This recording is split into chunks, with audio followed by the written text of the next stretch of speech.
शुरुआत टिकैत साहब मैं आपसे करना चाहता हूं। हम तो बचपन में सुना ही करते थे और पढ़ा ही करते थे टिकैत साहब को, और उनके मुंह से हमने ये भी सुना है कि किसानों को अपनी फसल जहां चाहे बेचने का अधिकार होना चाहिए। आज प्रधानमंत्री ने भी कमोबेश अपनी यही बातें बताई। सरकारें आपकी कई बातें मानने को तैयार है, लेकिन फिर भी बातचीत बंद है। क्या ये जिद है राकेश टिकैत जी कि वो कानून वापस लो? नहीं, कोई जिद नहीं। किसान कहाँ जिद करता है भाई?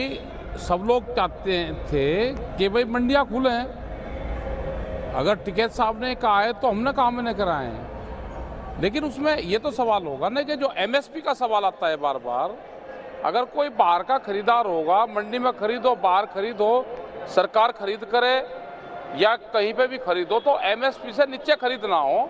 हमने इस कानून बनाने की बात करी है।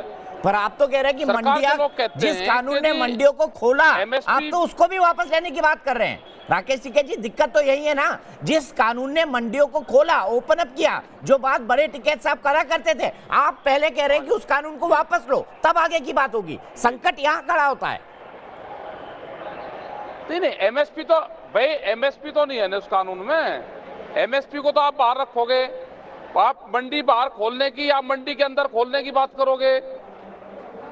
एमएसपी है नहीं तो लूटेगा ना किसान, तो उसकी सपोर्ट कहाँ मिली भाई? कानून कृषि सुधार की आप बात कर रहे हो, उसके लिए कानून आप ले आए, एमएसपी का उसमें जिक्र नहीं है।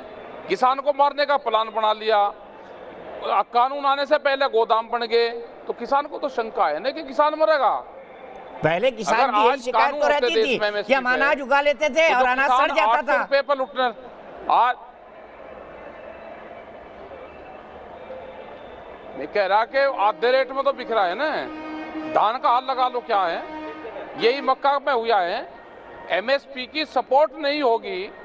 हमने ये नहीं कहा कि सरकार उसको पूरे की खरीद करेगी, ये कभी नहीं कहा हमने कहा कि आप कानून बना दो। अगर कोई भी आदमी व्यापार करेगा, ठीक है, मैं आपकी इस बात से, कोई भी आदमी व्यापार करेगा तो उसके कंपनी खरीदेगा।